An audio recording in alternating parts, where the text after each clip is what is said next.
Fala meu povo, Renan Castro aqui. Hoje nós vamos discutir para onde vai a educação brasileira e se a nossa educação está colapsando.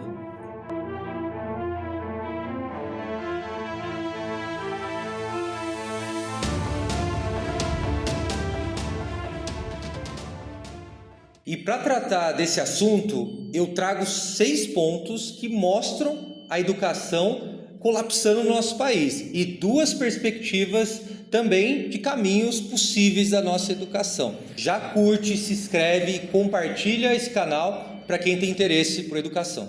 O primeiro ponto para dizer que a educação brasileira está colapsando, entendendo que esse colapso é muito relativo e a gente tem capacidade, o nosso país, nossos governantes, de sempre chegar mais fundo, mas eu acho que um sintoma grave da nossa educação é a reforma do ensino médio, que lá no Temer, em 2017, foi aprovada e sucessivamente e paulatinamente foi sendo implementada. E o que você imagina, né, do ensino médio, onde você tem adolescentes entre 15 e 17 anos, que você vai ter já um conhecimento, matemática, física, biologia mais profundo. E o que você teve a partir de 2017, essa implementação, foi aberrações completas. Você tem, inclusive a Folha de São Paulo publicou, e a gente vai deixar alguns links aqui também para você dar uma olhada. Você tem aberrações completas, como fazer brigadeiro, como ficar milionário. E a primeira vez que eu vi isso, eu achei que era piada, né? Só que como a gente é da educação, e eu não leciono no estado de São Paulo, mas tenho vários amigos que lecionam, e é por aí mesmo. Você tem, dos itinerários formativos que foram organizados no ensino médio, coisas completamente bizarras, e também, além dessas itinerários formativos e disciplinas completamente fora de algo útil para o estudante, você tem também a redução de disciplinas formais e que faz uma falta imensa para o estudante, seja na perspectiva do vestibular, seja numa perspectiva de formação mais ampla, crítica, humana. Eu faço parte de um cursinho popular mais de 68, e a gente tem alunos, a grande maioria, que estão no 3º ano do ensino médio da rede pública. E o que a gente escuta dos alunos é falta de professores que não têm a formação específica, dando disciplinas como empreendedorismo e coisas do tipo, ou seja, algo completamente fora e completamente errado. E isso, para mim, é um sinal muito relevante do colapso da educação. Você tem aí jovens estudando no ensino médio que estão tendo poucas disciplinas formais e não estão tendo acesso, como em escolas particulares e principalmente escolas mais elitizadas continuam tendo física, matemática, química, e para a grande maioria dos estudantes que a gente tem na rede pública, praticamente 85% das matrículas no ensino médio são escolas públicas, ou seja, a grande maioria tendo esse tipo de ensino, enquanto uma minoria segue tendo filosofia, física, química, história, e além deles possibilitarem, terem vantagem em relação aos vestibulares, eles também vão ter uma formação mais ampla, mais humanística, possibilita que ele entenda mais o mundo que o cerca. O segundo ponto que mostra que a escola brasileira, que a educação brasileira está entrando em colapso, são as escolas cívico-militares. Nos últimos dias, saiu nos jornais, nos principais jornais do país, erros de português bizarros que os professores militares nas escolas estavam cometendo. Isso viralizou totalmente. Então, em 2019, já no governo Bolsonaro, você tem o início de uma implementação com um projeto de avanço em vários municípios do Brasil e também no estado de São Paulo, das escolas cívico-militares. Para além do que viralizou, para além dessa questão toda do português, que obviamente é péssimo, porque ele não é um profissional específico em língua portuguesa, em letras, mas para além disso você tem um problema de fundo muito maior, sobre o que é educação e quem deve conduzir a educação do país. Deve ser um grupo de militares que estão associados, teoricamente, à defesa do país. E o que esse pessoal está fazendo em escola? O que eles sabem em relação à educação? Qual foi a formação? Então, os militares não deveriam passar nem perto da escola, nem da gestão escolar, nem dos estudantes, nem das disciplinas, nem de absolutamente nada. E isso para mim mostra um sentido de colapso, porque como a educação não vai bem, as pessoas no geral, principalmente quem não acompanha a educação profundamente, tende a seguir receitas milagrosas, testar militares. Imagina uma gestão, porque por enquanto é bem minoritária a presença dos militares em escolas, mas imagina esses militares em escolas periféricas, como no município de Mogi das Cruzes, São Paulo ou em qualquer lugar do Brasil, conduzindo situações de extrema vulnerabilidade dos estudantes sem ter formação específica, pedagógica, de planejamento ou algo do tipo. Imagina a tragédia, porque por enquanto eles estão em escolas específicas, com alunos específicos, com uma quantidade pequena, e já estão fazendo o que estão fazendo, que é péssimo. Imagina se isso se popularizar. Isso, eu não tenho dúvida, que é um sinal do colapso da educação brasileira. O terceiro ponto é a plataformização do ensino, principalmente aqui no estado de São Paulo. Não sei se você conhece, o secretário de Educação do estado de São Paulo é o Feder, o Renato Feder, que desde 2023 está aí no comando da pasta da educação no estado de São Paulo. E o Feder é o mesmo que foi secretário do estado do Paraná, que fez uma gestão desastrosa em várias perspectivas lá no Paraná, e o Tarcísio trouxe ele aqui para o estado de São Paulo. E ele é um empresário da educação. Por aí você já tem um grande problema. Você tem o secretário da Educação do estado de São Paulo como alguém que tem interesses, inclusive com questões financeiras das suas próprias empresas. Para além disso, ele trouxe um modelo do Paraná aqui para São Paulo, que é o quê? Essas plataformas digitais. Hoje o professor do estado, que é uma quantidade expressiva de professores, ele tem que cumprir, e os estudantes também, uma série de exigências, de cliques, de acesso em plataformas completamente apartadas de um planejamento genuíno desse professor, de uma caminhada própria no que diz respeito ao seu planejamento, à sua reflexão sobre a produção das aulas. E o aluno segue uma lógica de clique e uma lógica completamente avessa do que é a teoria educacional brasileira e os clássicos da educação brasileira. Então essas plataformas é um problema muito grande para o país e demonstra um colapso para onde vamos em relação à educação brasileira. O quarto ponto, e um dos mais importantes, é o adoecimento massivo dos professores do Brasil. Você tem aí uma verdadeira epidemia de adoecimento dos professores, que são o coração da escola e o que toca, o que leva, o que dá sentido para a escola brasileira. Segundo dados do CPP, você tem no estado de São Paulo, diariamente, um afastamento de 95 professores por questões relacionadas à saúde mental. Esse dado é estrondoso, e a gente que convive com a escola diariamente, a gente que vive escola já há muito tempo, a gente sabe que o ambiente escolar para os profissionais da educação é algo que vem sendo um grande problema. O professor brasileiro está sempre entre as profissões onde tem mais adoecimento e afastamento. Isso é óbvio que é um sinal péssimo para a questão profissional, para a questão de projeto. Que jovem no nosso país, e no nosso cursinho, onde eu faço parte, isso também se evidencia, que jovem vai querer, olhando para a educação, para o adoecimento, para a falta de prestígio da profissão, querer lecionar? É muito complicado. Então, os professores do Brasil estão adoecendo, e todos os dados vão nessa direção. O quinto ponto do colapso, ou de um possível colapso da educação brasileira, é a atratividade de ser professor no nosso país. Quem, hoje em dia, em sã consciência, conhecendo a remuneração do professor, o adoecimento do professor, quem pensa hoje em ser professor no nosso país?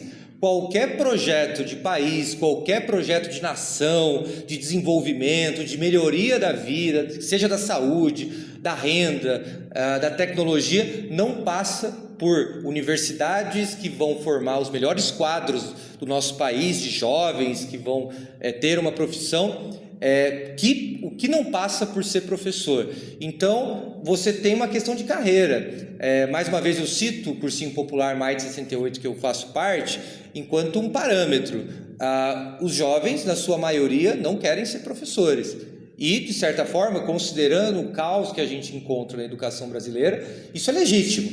Então, nós vamos conseguir formar professores, e não é qualquer tipo de professor, é um professor que tenha capacidade de, por exemplo, alfabetizar uma criança. A gente já passou um momento da história onde a gente colocava esses professores como algo secundário. Isso é algo central. Tem que ser as melhores mentes do nosso país que vão estar alfabetizando nossas crianças, dando as bases intelectuais para que elas possam avançar nas próximas fases da educação básica. Então, esse apagão de profissionais, essa dificuldade que cada vez mais a gente tem no nosso país de pessoas interessadas na educação, e mais do que pessoas interessadas, como eu disse, as melhores cabeças, os melhores quadros da juventude brasileira têm que olhar a educação e ser professor com uma perspectiva profissional promissora. Então, é um grande problema a questão da formação de professores no Brasil.